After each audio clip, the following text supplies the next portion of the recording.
Match number 6 would see some gold put on the line as the Xtreme title would be defended. Brit Rest icon, royalty that he is, RKJ was in the house challenging the champion, Danny Darko. 2 Essex Rescue favourites going at it. I could not wait for this one to begin. Both men would grab chairs right from the very start. RKJ would hit a drop kick that would send Darko to the outside. The 2 men would exchange chops and RKJ would fire Darko into the ring post. Then use a bin, or grab hold of a bin and use it before Darko would then launch RKJ into the bin. Not a pleasant experience. They'd fight onto the stage. RKJ would hit an atomic drop onto a chair, then follow this up with a big chair shot. Darko would fire RKJ off the stage. He'd grab hold of a drink. He'd take hold of the can. He'd smash RKJ in the head with it. RKJ would respond with a chop. And then as they spilt out into the fans some more, RKJ would sit Darko on my lap. On my lap. He would then chop and grab hold of his nuts. Nut squeeze. Everyone loves a testicular check. Grateful I didn't get it though. Thank God. RKJ would grab hold of a table. Sorry.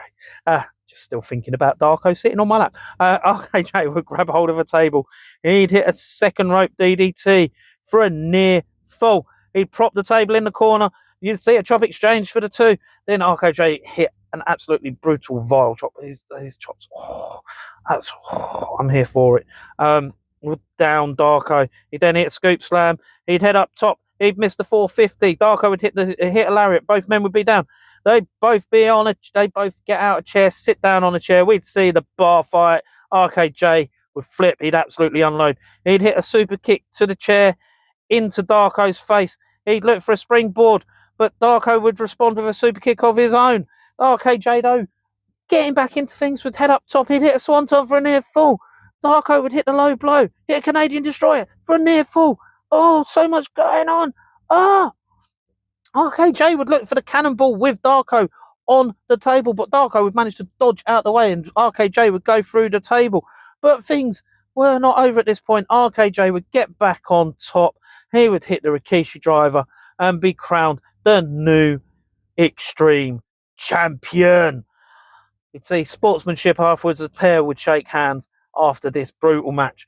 What a fantastic match this was. Was it the most extreme of matches? Not necessarily. Was it still a hardcore style match? Yes, it most definitely was. Thoroughly enjoyable for the fans, getting to see 2 of Britain's best going absolutely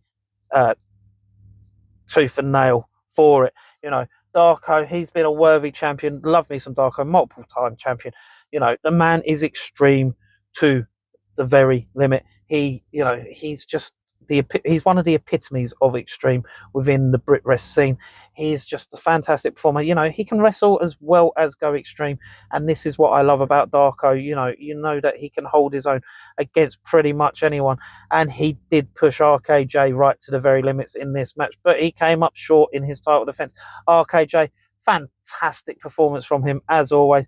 You know, the man is a natural born wrestler. He's a natural born talent, absolutely phenomenally one of the best out there. He can go against pretty much anyone on the scene, in my opinion. You know, hold his own against anyone, and he's more than willing to put in his hard work in an extreme style setting as well, as proved by this, and come away trumps. You know, fantastic and well done to him for being crowned the new Xtreme champion. He now has the honour of having been a former world champion and the current Xtreme champion. So, you know, hats off to him. If you ever get a chance to see either of these 2 fantastically, phenomenally talented wrestlers in action, thoroughly recommend you do so for yourselves.